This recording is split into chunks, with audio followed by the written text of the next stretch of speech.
Bonjour et bienvenue dans mon émission d'auteur à auteur. Aujourd'hui, j'ai le plaisir d'accueillir Charlotte de Silgui, avec laquelle nous allons explorer un concept qui peut vous intéresser toutes et tous, qui est le concept de l'alchimie. Alors, Charlotte, déjà, bonjour et bienvenue dans l'émission. Bonjour Patricia et bonjour à vous. Alors Charlotte, tu as un parcours qui est assez diversifié, diplômée de l'Institut des langues et des civilisations orientales, diplômée de la Fédération nationale de la médecine traditionnelle chinoise, mais aussi d'un autre côté, tu as travaillé pour des grandes entreprises, tu as voyagé, et ce que j'ai relevé, c'est que tu as pu partager et introduire la méditation dans une de ces grandes entreprises à plus de 3000 salariés, ce qui est énorme. Donc déjà, bravo Charlotte pour ce challenge. Et ce que j'ai aussi compris, c'est que tu es quelqu'un qui cherche à comprendre le sens des épreuves ou des événements difficiles de la vie, ce qui d'ailleurs va être la teneur de tes recherches, de tes explorations sur ton livre qui s'appelle Transformer ce qui vous plombe en trésor. Souvent, quand je lis le début, tu sais, c'est transformer ce qui vous plombe en or, mais non, là, tu as rajouté quelque chose qui est en trésor. Alors, est-ce que tu peux déjà nous apporter quelques lumières sur ce qu'est un processus alchimique? Oui, là, il s'agit de voir l'alchimie dans sa version allégorique, hein, tout le monde connaît transmutation du plomb en or, certains y croient, certains y croient pas. En tout cas, c'est une véritable philosophie qui consiste donc à transformer le métal plomb en or. Mais c'est beaucoup plus que quelque chose de l'ordre du concret et de la matière, parce que les alchimistes, en fait, ils travaillent sur eux-mêmes et il y a un vrai miroir entre le travail extérieur, hein, dans le creuset, dans la tanore alchimique, et ce qui se passe aussi à l'intérieur. Et donc, cette approche alchimique, que j'ai eu le bonheur de concevoir après toutes mes péripéties et mes quêtes de comprendre le sens des épreuves. J'ai fini par créer sans le vouloir, hein, c'était un peu comme on dit une sérendipité, comme les tartes tatin. J'ai pas voulu faire ça, mais ça s'est imposé à moi comme un puzzle qui prenait forme et ça consiste à voir, tout ce qui nous importune, nos désagréments du quotidien, nos épreuves, quelles qu'elles soient, hein, personnelles, professionnelles et même collectives, comme étant des indices clés, surtout si elles viennent nous chercher profondément émotionnellement, comme des opportunités d'accomplissement personnel. On va le dérouler tranquillement, mais en gros, l'idée, c'est de considérer que tout ce qui nous importune est le reflet, comme c'est dit dans les plus anciennes sagesses anciennes, de notre monde intérieur, hein. Je pense que tu le sais bien, Patricia. Et c'est vraiment la devise des alchimistes aussi, hein.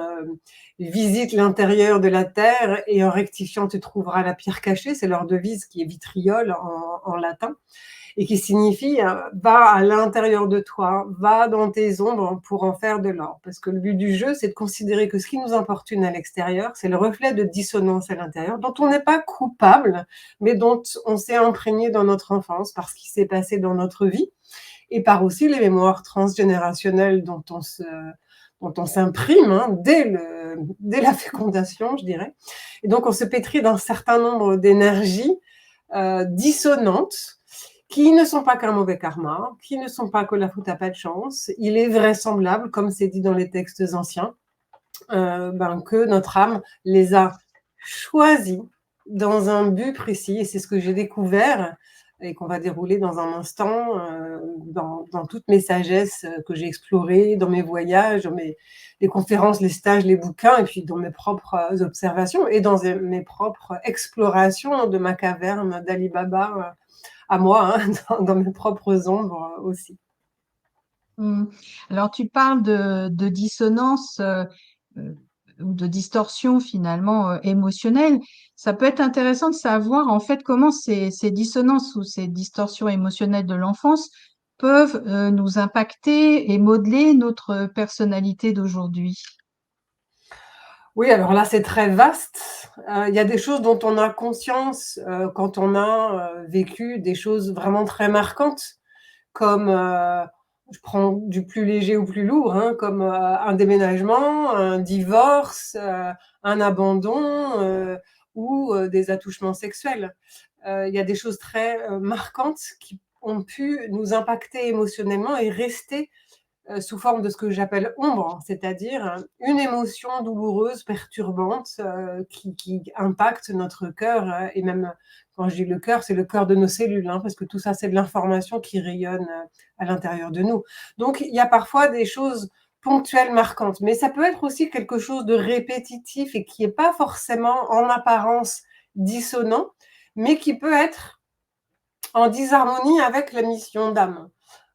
Si je prends un exemple très bateau et qui, correspond à beaucoup d'entre nous, eh bien, à l'école, par exemple, hein, ou dans notre système scolaire, bah, on est enfermé entre 4 murs, et puis on n'a pas le droit de sortir et on est soumis à des règles figées qui finalement sont toxiques ou peuvent s'avérer toxiques pour certains d'entre nous, à, bah, oser faire, différemment du dogme, hein. Par exemple, si on n'est pas bon en maths, parce que c'est pas notre fibre et on a le droit, ben, on est un moins que rien et donc c'est très insidieux, mais ça peut, contribuer à de la mésestime de soi ou à des croyances qu'on est, coupable ou incapable et cetera. Mais ça peut être aussi des choses, dissonantes, qui sont des habitudes, comme par exemple, ben, c'est le plaisir, hein, c'est la récré après, les devoirs. Heu et donc ce qui fait que, bah, faut d'abord travailler, travailler. Seulement quand on a fini de travailler, ce qui en fait est jamais fini, et bien à ce moment-là, on s'accorde du plaisir ou des loisirs et donc ça, c'est très insidieux parce que ça c'est culturel en fait. Donc on n'a pas l'impression que ça crée des dissonances et pourtant il y en a. Donc j'ai dans mon parcours, hein, d'accompagnement et dans mes recherches, j'ai relevé, heu plus de 60 blessures archétypales, hein, qui sont ces fameuses dissonances. Dans le livre, j'en mets 22, vraiment les plus récurrentes. Donc c'est la trahison, le mensonge, la comparaison, le féminin bafoué, l'intrusion, et un certain nombre le rejet, l'abandon, évidemment, hein, l'impuissance et j'en passe, qui sont des énergies qui se sont imprimées en nous et qui, tant qu'on ne les a pas apaisées et transmutées, parce qu'elles sont là pour être transmutées et on va y venir, eh bien elles rayonnent encore et encore sous forme de répétition qu'on peut voir comme des fléaux, mais qui en fait nous indiquent simplement qu'on a en nous cette blessure dont il est peut-être temps de prendre soin. Mhm. Alors, il y a plusieurs idées, moi, que j'ai trouvées déjà intéressantes dans le livre, parce que des fois, on peut se sentir coupable par rapport à des choses qu'on vit ou qu'on comprend pas. Et tu mets l'idée, ça j'aime beaucoup cette phrase, c'est se sentir responsable, mais pas coupable. Est-ce que tu peux explorer un peu plus ce sujet-là? Parce que je pense que ça peut faire du bien de passer de l'un à l'autre et de pas rester en culpabilité. Oui, l'idée, c'est de prendre la responsabilité de ce qui nous arrive. Premièrement, ça permet d'avoir un levier dessus, alors que si on met tout sur la faute des autres, bah, ça va être difficile de changer les choses parce que c'est la responsabilité de l'autre. Alors que si on s'en sent responsable, sans culpabiliser, à ce moment-là, on a un levier de transformation, hein. Si, par exemple, il y a quelques années, j'ai été moi-même très impactée par des gros mensonges, je peux toujours, traiter les gens de tous les noms parce qu'ils mentent. Sauf que, en fait, si je suis impactée par le mensonge, c'est que moi, à l'intérieur de moi, j'ai une blessure ou une dissonance en lien avec du mensonge et ça permet de me dire: «Tiens, j'ai cette blessure-là, qu'est-ce que j'en fais pour que ça arrête, hein, de rayonner, encore, et encore?» Et la responsabilité, c'est aussi, par le fait que alors je prends l'hypothèse forte que j'ai trouvée dans les sagesses anciennes et dans plusieurs sagesses anciennes, hein. Quand je dis sagesse ancienne, c'est le bouddhisme, c'est la Bible, c'est les mythes grecs, c'est, les sagesses qu'on trouve, déjà dans les traditions de Mésopotamie, hein, de Sumer, le taoïsme dont je me suis imprégnée dès toute jeune dans mes études, et puis qu'on retrouve quelque part avec la physique quantique qui semble corroborer un certain nombre de choses qui étaient déjà dites par les grands sages. Et donc, dans ces traditions-là, il est dit, d'une manière plus ou moins cachée, que on est des lumières qui viennent s'incarner sur Terre dans un but précis, dans le but de faire une expérimentation pour connaître quelque chose et se connaître en tant que lumière. Et donc, on choisit, et on a choisi un prisme spécifique. Et dans les sagesses anciennes, il est dit que, en fait, au départ, tout est lumière qui cherche à s'expérimenter, et c'est dit de façon très explicite dans le taoïsme, et que pour s'expérimenter, elle va aller, elle a besoin de son adversus, c'est-à-dire de son inverse. Hein. En gros, si je suis lumière et que je veux comprendre que je suis une lumière, ben, j'ai besoin de l'obscurité. Si je suis paix, et pour comprendre que je suis paix, ben, j'ai besoin d'avoir l'opposé pour me comprendre en tant que paix. Après, on peut dire amour, vérité, beauté, Mm. harmonie. D'ailleurs, Charlotte, tu commences le livre avec cette citation de Carl Gustav Jung, hein, qui dit Ce n'est pas en regardant la lumière qu'on devient lumineux, mais en plongeant dans son obscurité. Donc, ça conforte vraiment cette idée euh, importante que tu ramènes tout au long du livre, en fait. Voilà, c'est ça. C'est qu'on ne peut comprendre quelque chose qu'en étant confronté à son inverse. Si vous écrivez du blanc sur du blanc, vous ne le verrez pas. Vous avez besoin du Mm. noir pour que ça se voit. Hein. Moi, j'ai eu une fois, en regardant la nuit, je me suis dit, mais en fait, c'est grâce à la nuit qu'on voit la lumière des étoiles, qui est si belle. Mm. C'est un peu cette philosophie-là qui est décrite dans plein de textes et de spiritualité ancienne.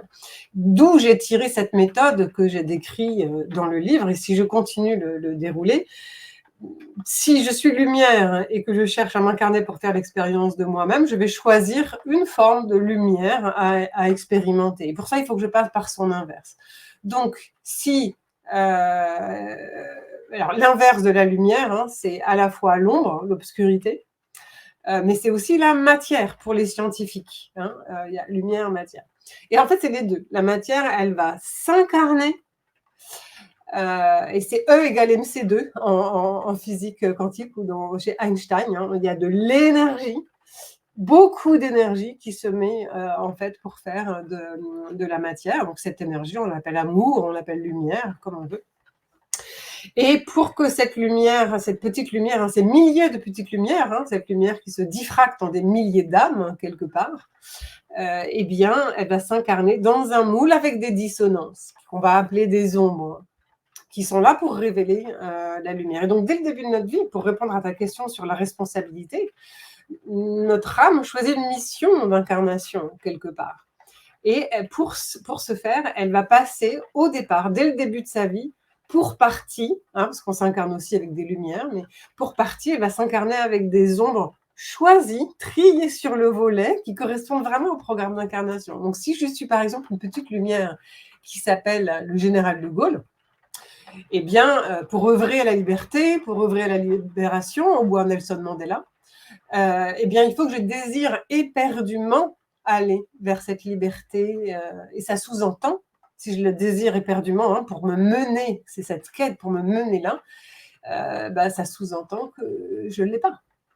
Ou que j'en ai été privée pour me donner. Hein, c'est ça, ce sentiment d'aversion. Si j'ai froid, je me mets en quête de chaud. Si je suis abandonnée, je me mets en quête de l'inverse de l'abandon. Donc, on passe en sens inverse, antichronologique, si j'ose dire. Mais une fois qu'on est là ensemble dans la vraie vie pour ceux d'entre nous hein, qui rechercheraient un sens à leur vie, leur juste place au monde, quelque part, il y a un des moyens, c'est pas le seul, hein, mais un des moyens de regarder, c'est quoi qui t'importune. Parce que ce qui rayonne aujourd'hui, c'est la réminiscence ou le rayonnement matérialisé dans le réel d'une blessure qu'on a choisie et qui demande à être transmutée dans sa version opposée. Hein.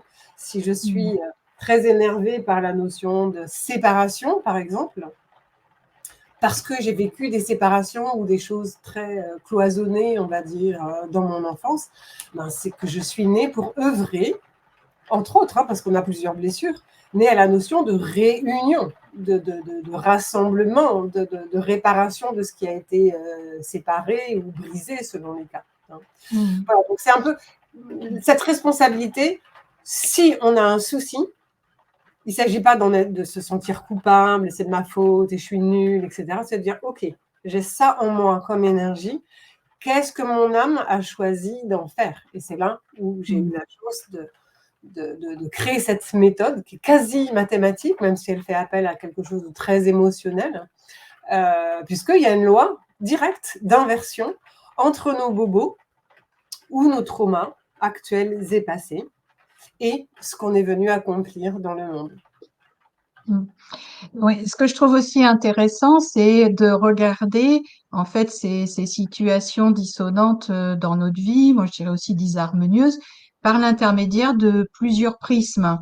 Et donc, tu invites régulièrement à regarder une situation avec une vision plus logique, plus rationnelle, et aussi de le regarder avec une vision plus spirituelle. Quel est l'intérêt des deux finalement? Ça, c'est aussi, c'est la quête, c'est une des quêtes de ma vie que j'ai partiellement. Hein, je suis en process, comme tout le monde, hein, même si j'ai trouvé déjà un sens à ma vie, je suis aussi en process avec des ombres et des lumières. Mais on va dire que ça a été une longue quête de marier les opposés complémentaires. Et donc, j'aime bien voir les choses. Je suis quelqu'un, hein, j'ai bossé dans le monde de l'entreprise et du monde des ingénieurs. Hein, donc, je sais ce que c'est qu'un process, je sais ce que c'est qu'une structure, je sais ce que c'est que l'organisation, quelque chose de très concret, pragmatique et business aussi. Donc, l'idée, c'est vraiment d'avoir cette vision très concrète, très logique, cartésienne, analytique des choses, qui n'est pas antinomique avec avoir une vision de transcendance. Et justement, dans notre monde, on a tendance à séparer les deux. Dans la symbolique, il y a un monde qui est yang, masculin, très concret, opérationnel, analytique et pragmatique. Et il y a une autre approche qui est plus sensible, plus dans l'intuition, plus dans les mondes, on va dire, ésotériques, mystérieux, invisibles. Hein. Et ça, on est dans le monde plutôt du féminin, l'imaginaire, la sensorialité, le monde de l'au-delà, tout ça. Et pendant longtemps, j'ai fait le grand écart entre les deux en ne me sentant pas à ma place ni dans l'un ni dans l'autre. Je me sentais presque honteuse dans un cas de dire que je fais des cérémonies chamaniques, la méditation, des régressions et des vies antérieures. Je n'osais pas trop dire ça dans le monde des ingénieurs. Et quand j'étais avec mes amis dans le monde de la méditation et de toutes ces quêtes spirituelles, j'avais un peu honte de dire que je travaillais dans le monde des ingénieurs du nucléaire parce que ça faisait un peu tâche. Je n'arrivais pas à réunir ces deux facettes de moi. Or, c'est justement ce qu'on a à faire. C'est marier, et c'est ça l'âme qui agit dans la matière aussi, quelque part. Hein. C'est ce mariage alchimique ultime du féminin et du masculin sacré. Ce livre, c'en est l'expression quelque part, parce qu'il y a une vraie méthode très structurée, très pratico-pratique et qui amène du concret. Et en même temps, ça fait appel à des choses très sensibles, hein, nos émotions, nos lourdeurs. On ne peut pas dire que c'est quelque chose de très structuré. Et pourtant, c'est ce qui nous structure psychiquement et qui conditionne notre rapport au monde. Donc, c'est aussi important. C'est aussi essentiel que le reste, comme le suggérait Saint-Exupéry. Hein. Ça a beau être invisible, ça a autant d'importance, sinon plus. Mm. Oui, et du coup, ça me ramène là au processus alchimique, aux étapes par lesquelles on passe. Et dans ton livre, voilà, on voit bien que il y a beaucoup de choses qui nous aident, qui nous soutiennent. Et dans le processus alchimique, quand on s'intéresse à ça, en fait, il y a trois étapes qu'on appelle des œuvres. Et donc, tu ramènes l'idée qu'on a aussi à passer par ces étapes, l'œuvre noire, l'œuvre blanc, l'œuvre rouge, et que ce que tu proposes, c'est justement d'évoluer et d'aller à ce sentiment d'unité. Alors, en quoi, en fait, comment tu fais le lien là entre les œuvres alchimiques de chacune de ces étapes et ce que tu proposes toi dans cette manière de faire et d'aborder une situation souffrante ou difficile? Oui, l'alchimie, elle suggère d'aller voir ce qui n'est pas clair, hein, d'aller voir le plomb et de laver ce plomb. Je le fais très simple hein, pour être vraiment très Mhm. accessible. Et c'est ce nettoyage, quelque part, cette séparation de l'ombre et de la lumière du plomb qui va faire qu'on est dans la transmutation en or. Pour faire plus simple, dans la méthode que je propose, il y a 2 grandes étapes, hein. Je me suis inspirée c'est un mélange, en fait, de taoïsme, d'alchimie et d'autres ingrédients que j'ai puisés dans ma quête de comprendre le sens des épreuves de la vie et des miennes en particulier. Donc il y a 2 grandes étapes. Il y a une étape, qu'un certain nombre d'entre vous, connaissent, c'est on fait la lumière sur l'ombre. En gros, on ne fuit pas ce qui nous fait mal, mais on va le regarder bien en face, hein. C'est cette première étape, faire la lumière sur l'ombre, qui consiste à regarder ce qui nous importune aujourd'hui, voir ses résonances avec notre enfance ou nos mémoires transgénérationnelles, de voir vraiment un lien de cause à effet entre les deux, et d'en déduire une blessure archétypale, hein, une blessure d'origine, une blessure type qui vibre à l'intérieur de nous. C'est la première étape. Quelquefois, cette étape, elle suffit. C'est une forme de libération quelque part, comme le disait aussi Jung à sa manière. Tout ce à quoi on fait face s'efface, hein, tout ce à quoi on résiste persiste, hein. Moi, j'aime bien dire tout ce qui ne s'exprime pas s'imprime, hein. C'est vraiment regarder ce qui est lourd en nous et le nommer précisément et être vraiment et l'accueillir, ne pas le fuir, parce que si on fuit nos ombres, on fuit aussi une partie de notre lumière. Donc première partie, on accueille, on intègre pleinement et on nomme ces ombres qui font partie de nous. Et dans cette deuxième étape, on va transmuter ces ombres en lumière. Et la transmutation des ombres en lumière, d'un point de vue très concret, c'est quoi? Eh bien, c'est de découvrir les ressources clés que nous portons en nous et qui correspondent, qui sont des indices clés, en fait, de notre programme d'incarnation, notre domaine d'accomplissement. Et bien souvent, c'est notre domaine d'excellence, de plaisir et même d'abondance financière. Et donc, ça veut dire quoi? Je transmute mes blessures. Ça veut dire que je contacte, je suis conscient et je développe les ressources clés que j'ai en moi, que j'appelle des talents et des moteurs, c'est-à-dire des aptitudes. Ce n'est pas des compétences acquises, hein, c'est des facultés tellement faciles qu'en général, on n'a pas l'impression que c'est des talents, et pourtant, c'en est. Appelons ça des caractéristiques clés, utiles à soi et possiblement aux autres. Et des quêtes, des besoins, des désirs clés, hein, j'appelle ça les talents et les moteurs. Et c'est ça qu'on va aller rechercher, parce que l'ensemble des talents et des moteurs qu'on porte en soi, eh bien, ça va esquisser, ça va désigner, faire le design, en fait, de notre valeur ajoutée au monde, quelque part. Et donc, cette deuxième étape de on transmute le plomb en or ou l'ombre en lumière, ça va consister à prendre conscience des potentialités qu'on porte en soi et qui sont confinées, masquées. C'est ce feu sacré qui est couvert et qui n'ose pas se mettre en lumière pour différentes raisons. Et puis, je donne quelques astuces dans le livre pour le faire, les raisons pour lesquelles c'est logique qu'on ait du mal parfois à oser nos talents, parce que la lumière peut faire peur. Où on n'y est pas habitué, donc on croit que c'est un peu louche, hein.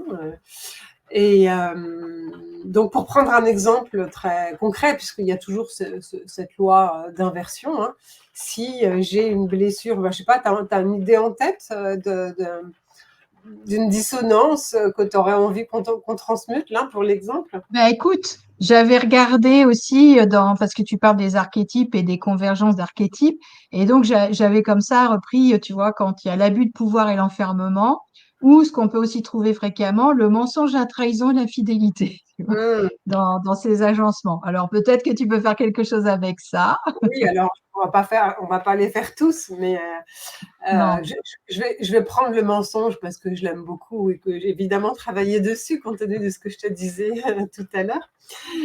Donc Ok. si on est embêté pardon, par le mensonge aujourd'hui, c'est qu'on a une blessure de mensonge en soi, parce qu'on s'est imprimé d'une dissonance dans notre berceau familial en lien avec ça. Et bien souvent, ça a trait à des mémoires familiales, hein, ça monte là-haut. Mais ça peut être aussi qu'on a eu des dissonances en lien avec les mensonges du Père Noël et de la petite souris. Hein. Quelquefois, ça peut suffire. Hein. C'est des mensonges qui peuvent perturber légèrement, ou même plus l'enfant quand on dit bah non, on nous a menti, les adultes. Bon, bref. Donc, on a cette blessure de mensonge qui rayonne. Ça veut dire qu'on est censé l'utiliser comme un des axes de notre métamorphose dans sa version, d'une part, opposée. Hein, sa version opposée du mensonge. Donc, selon les cas, vous mettrez vous-même ce qui va vous parler, qui est l'opposé du mensonge. Donc, moi, j'aime bien dire, parce que je suis très simple au départ, c'est pas de mensonge. On arrête de mentir. Hein, l'inverse du mensonge, c'est pas de mensonge. Évidemment, c'est la vérité, c'est tout ce qui est naturel, authentique, ce qui est vrai ou le véritable. Hein. Et donc, quelle que soit la manière, hein, ça peut prendre plein de formes, mais parmi les axes parmi les couleurs, j'ai envie de dire, de notre palette en tant que génie personnel, eh bien, il y a la notion de nature. Ça peut prendre plein de formes, parce que ça peut être je suis chercheur de vérité en tant que journaliste, ça peut être je suis naturopathe parce que j'ai besoin d'avoir des aliments très naturels, enfin, ça peut prendre plein de formes. Hein. Et puis, ce que j'ai pas dit tout à l'heure, pour simplifier les choses, mais que je vais te donner comme un indice de ça, ce qui est très important aussi, et qui est un peu plus délicat à faire, mais néanmoins possible, c'est qu'on a aussi à aller à l'opposé de l'ombre associée à l'archétype. L'opposé de l'ombre associée à l'archétype, c'est la lumière associée à l'archétype, la blessure archétypale. Donc, si j'ai une blessure de mensonge, c'est que j'ai à utiliser dans ma vie la notion de mensonge dans sa version lumière. Alors, ça peut paraître un peu dingue comme ça, parce que le mensonge est bien Vas-y, continue tes explications. Oui, continue, continue. le mensonge est bien catalogué comme non, c'est pas bien. Mais si on enlève, et c'est ça l'œuvre au blanc des alchimistes, on enlève l'ombre de cette énergie-là, parce que nous sommes information, comme c'est très bien mentionné dans la physique quantique. Nous sommes énergie, et l'énergie, c'est ni bien ni mal, mais elle a pu être associée à quelque chose de perverti. Donc, c'est clair que dans notre vérité, le mensonge, c'est pas bien, ça fait mal, ça fait des distorsions. Oui, mais le mensonge a aussi des vertus. Ne serait-ce que pour préserver des enfants, on leur dit pas la vérité toute crue à certains moments, il faut savoir le faire. Mais aussi, si je fais des contes pour les enfants, c'est pas du vrai, c'est du faux, c'est du mensonge, mais c'est pas mal. Si je suis un acteur, c'est pas pour de vrai, c'est pour de faux. Si je fais des effets spéciaux pour le cinéma, c'est du faux, c'est du mensonge, mais néanmoins, c'est pas mauvais en soi. Hein.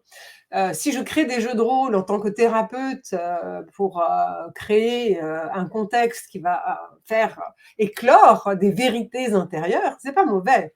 Et donc pour toutes les blessures archétypales, l'idée c'est de la laver pour voir la version noble qu'on porte en soi, parce que bien souvent, on n'y va pas.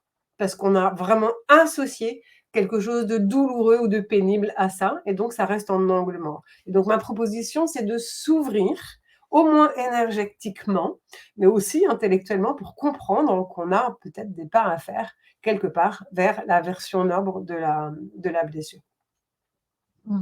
Oui, c'est hyper intéressant parce que souvent il y a des réflexions comme ça. On veut plus quelque chose, on a été touché, on a été blessé, on n'en veut plus et on veut carrément l'opposé, que la version lumineuse. Et là, tu ramènes du coup beaucoup de nuances et de voir comment les choses peuvent être utilisées à bon escient et pas à mauvais escient en fait, hein. C'est ça le but. Si on a le mensonge qui vibre d'une version ombre, on a à la fois à aller chercher la vérité et à la fois à aller regarder qu'est-ce que j'ai à déployer comme talent et comme quête à mettre en musique qui soit en lien avec la notion de mensonge dans sa version lumière. Et ça, parfois, c'est plus dur. Mais à force, au départ, on a des petites résistances qui font qu'il y a le cerveau qui bug un peu. C'est normal, ça fait partie du processus. Mais à force, ça peut être extrêmement amusant. Et dans mes accompagnements, hein, parce qu'en fait, j'utilise la méthode dans les accompagnements et les formations que je donne, c'est pas rare qu'on éclate de rire quand on trouve des choses, parce que vous pensez bien que moi j'ai une blessure d'ombre et de plomb, hein, donc j'ai envie de légèreté, d'humour, d'amusement, et en plus de la lumière. Donc ça peut être vraiment très amusant à faire, hein, comme jeu de mots, hein, J-E-U-X, plus loin M-A-U-X, qui peut se transformer aussi en jeu de mots, qui est la langue des oiseaux, des alchimistes, parce que l'inconscient, parfois, il entend certaines choses, comme la fin éphienne, qui peut correspondre à la fin faïème, l'ange, ange, enfin tout ça, ça s'intègre aussi dans ma pratique et dans le livre, hein, où c'est parsemé de jeux de mots, plus ou moins discrètement. Oui, il y en a, c'est très clair, mais c'est ça aussi qui est amusant, quoi. Donc, en fait, tu nous proposes de devenir le héros ou la héroïne de notre propre histoire, en finale. Exactement. Les contes et légendes, hein, j'en parle un petit peu dans le livre, hein, sans entrer dans le détail, mais une trame globale, hein, Mm. ça parle de nous et ça parle de notre chemin de vie. On a tous des talons d'Achille. On est tous plus ou moins des Harry Potter, hein, tous plus ou moins des Superman, avec nos talons d'Achille. Indiana Jones. Moi, Indiana j'aime bien Jones, Indiana Jones. j'adore, moi aussi, moi, parce que c'est vraiment le chemin initiatique, puis c'est la quête du Graal, hein, puis la quête ultime du Graal, et j'en parle abondamment dans mon livre, comme tu as vu. C'est dans cette coupe qui est la coupe du féminin et qui est vraiment un grand projet civilisationnel de notre monde très masculin, et cette métamorphose en cours, elle dit beaucoup de choses sur cette quête du féminin. Il ne s'agit pas de passer de l'un à l'autre, hein. Il s'agit d'équilibrer les choses et de faire ce mariage alchimique du masculin et du féminin. Et pour ça, laver la perception toxique qu'on peut avoir du masculin, donc du côté de l'autorité, du côté de la lumière parfois, de plein de choses, et de réhabiliter les valeurs du féminin, chacun individuellement, et de ne pas attendre que ça se fasse de la part d'associations ou de grands mouvements qui parfois le font d'ailleurs d'une manière assez pervertie. Mais c'est à l'intérieur de nous que les choses se passent, et c'est ça qui va se refléter dans notre monde perso, déjà pour notre propre harmonie personnelle, et qui contribuera à l'harmonie du monde. Nous sommes tous des colibris venus faire cette expérience de transmutation, et comme le disait Gandhi, sois le changement que tu veux voir dans le monde. Donc c'est vraiment Mm. notre propre creuset, hein, notre terreau, notre terre intérieure, qui a ce besoin qu'on la pacifie et qu'on y mette de la lumière. Tout à fait, on en est vraiment là et c'est bien ce qu'on peut faire à son propre niveau. Et c'est vrai que je dis souvent aux gens, mais reprenez le sens de ce pourquoi vous êtes là, la valeur que vous portez en vous. Et effectivement, dans ce que tu proposes, ça peut être vraiment une aide. Donc, je vous invite, si vous êtes intéressé par ce que Charlotte propose dans voilà, dans ce qu'elle a dit, exprimé et qui pourrait vous aider, allez-y, hein, investissez ce livre, transformez ce qui vous plombe en trésor pour pouvoir faire ce cheminement, voire même prendre contact avec elle. Parce que Charlotte, on arrive à la fin de notre émission déjà. Oui, oui, ça passe vite. Bah, moi, quand je partage ça, et puis merci de me donner cette chance, j'adore partager en fait les pépites, hein. Après les avoir découvertes, j'ai envie de partager. C'est ce qui se passe d'ailleurs pour chacun d'entre nous. Nos épreuves nous mettent sur un chemin, et une fois qu'on a été éprouvé par quelque chose et qu'on commence à s'en sortir, à ce moment-là, on a très envie de partager aux autres les pépites qu'on a trouvées sur notre chemin. Je pense que tu sais très bien de quoi tu parles, Patricia. Tout à fait. Hein, non. Dis-moi, Charlotte, si tu avais un message à exprimer à nos auditeurs et nos auditrices, qu'est-ce que tu aurais envie de leur dire? Alors très simplement, avant même d'envisager de comprendre cette méthode très simple, hein, de transmuter le plomb en or, le premier pas, pour moi, qui peut procurer des transformations très fortes, c'est de changer le regard sur nos épreuves, de ne pas projeter la faute sur les autres, de ne pas voir que c'est un cataclysme extérieur et qu'on n'a vraiment pas de chance. Simplement se dire que ce gros merdier-là, qui nous arrive individuellement et collectivement, alors pas au moment de la douleur aiguë, mais un peu après, parce que quand la douleur est aiguë, souvent l'analyse, ce n'est juste pas possible, quoi, hein, la douleur est trop là. Mais après coup, regarder le merdier et se dire, ok, Je ne nie pas que ça sent vraiment très mauvais et même que ça peut faire mal, mais d'envisager que ça peut aussi être un terreau fertilisateur ou fertilisant pour faire pousser la belle plante, que nous sommes. Ce simple changement de regard pour ouvrir les choses, déjà, énergétiquement, j'ai envie de dire, ça peut être le premier pas vers une transformation. Simplement un changement de posture, c'est un mindset, hein, un état d'être. Il y a un gros cacaboudin, OK. C'est voir aussi que potentiellement, même si on la voit pas, même si on la comprend pas, se mettre dans un état d'esprit où il y a un cadeau caché derrière. Merci beaucoup, Charlotte, pour ce beau moment d'échange. J'espère que ça vous aura beaucoup plu, que vous écoutiez l'émission aujourd'hui ou plus tard, dans un autre espace-temps. Je te remercie infiniment, Charlotte. Et donc, je vous dis au revoir et à la prochaine fois. Merci Ciao tout Patricia. le Au monde. revoir, à bientôt peut-être.